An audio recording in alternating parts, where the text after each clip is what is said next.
UGC के नए rules के आने के बाद जो देश में विवाद और कंट्रोवर्सी हो रही है उसे बिना किसी पॉलिटिकल ड्रामा के समझते हैं। यूजीसी ने 2026 में नए एंटी डिस्क्रिमिनेशन रूल्स नोटिफाई किए हैं, लेकिन पहले इन रूल्स का बैकग्राउंड समझो। रोहित वेमुला एक पीएचडी स्कॉलर और पायल टाडवी मुंबई की एक डॉक्टर, दोनों ने कास्ट बेस्ड डिस्क्रिमिनेशन की वजह से सुसाइड कमिट कर लिया, जिसके बाद इनकी फैमिलीज सुप्रीम कोर्ट गई। सुप्रीम कोर्ट ने यूजीसी को क्रिटिसाइज किया कि आप कास्ट बेस्ड डिस्क्रिमिनेशन को रोक नहीं पा रहे हैं, जिसके लिए आपको प्रॉपर रूल्स बनाने की जरूरत है, और इसलिए यूजीसी 2026 में इन रूल्स को लेके आई। ये रूल्स किस पर लागू होंगे? देश के सभी कॉलेजेस, इंस्टीट्यूट्स और यूनिवर्सिटीज पर। अब ये नए रूल्स कहते क्या हैं? पहला तो इसमें कास्ट बेस्ड डिस्क्रिमिनेशन की डेफिनेशन दी गई है, मतलब किसी भी एससी, एसटी, ओबीसी कम्युनिटी के पर्सन के साथ अगर सिर्फ उनकी कास्ट या ट्राइब के बेसिस पर भेदभाव होता है तो वो कास्ट बेस्ड डिस्क्रिमिनेशन माना जाएगा।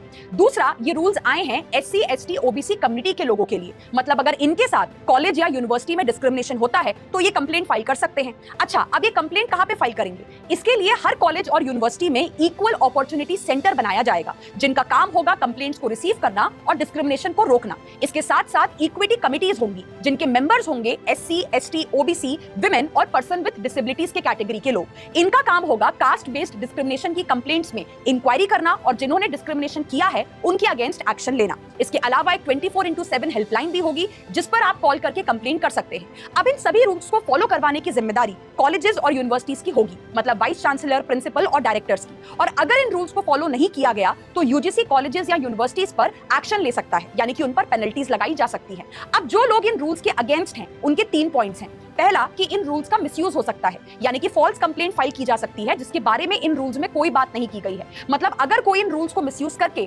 फॉल्स कंप्लेंट फाइल करता है तो उसे पनिश नहीं किया जाएगा। दूसरा, कि इन रूल्स में से जनरल कैटेगरी वाले स्टूडेंट्स को बाहर क्यों रखा गया है, मतलब अगर उनके साथ डिस्क्रिमिनेशन हुआ या उन्हें परेशान किया गया तो वो इन रूल्स के अकॉर्डिंग कंप्लेंट फाइल नहीं कर सकते हैं। तीसरा, कि जो कंप्लेंट्स कमेटी बनाई गई है उसमें जनरल कैटेगरी के स्टूडेंट्स का रिप्रेजेंटेशन क्यों नहीं है, और इसलिए इन रूल्स को चैलेंज करते हुए सुप्रीम कोर्ट में 2 पिटीशंस फाइल हुई हैं। पिटिशनर्स का भी यही कहना है कि क्या कास्ट बेस्ड डिस्क्रिमिनेशन सिर्फ एससी, एसटी, ओबीसी के साथ होता है? मतलब अगर कोई non SC, ST, OBC person है और उसके साथ कास्ट डिस्क्रिमिनेशन हुआ तो उसके पास इन रूल्स का प्रोटेक्शन नहीं है, तो ये रूल्स जनरल कैटेगरी के स्टूडेंट्स को प्रोटेक्शन क्यों नहीं दे रहे हैं? पिटीशन में डिमांड किया गया है कि कास्ट बेस्ड डिस्क्रिमिनेशन को कास्ट न्यूट्रल रखा जाए, ताकि हर एक इंसान को प्रोटेक्शन मिल सके, चाहे वो किसी भी कास्ट से बिलोंग करता हो। अब देखना यह होगा कि सुप्रीम कोर्ट इस पर क्या स्टैंड लेता है। वैसे यूजीसी के 2026 के ये रूल्स बने तो डिस्क्रिमिनेशन रोकने के लिए थे, बट लग रहा है कि अब ये खुद एक तरह का डिस्क्रिमिनेशन कर रहे हैं। आपका क्या सोचना है? कमेंट सेक्शन में जरूर बताइएगा।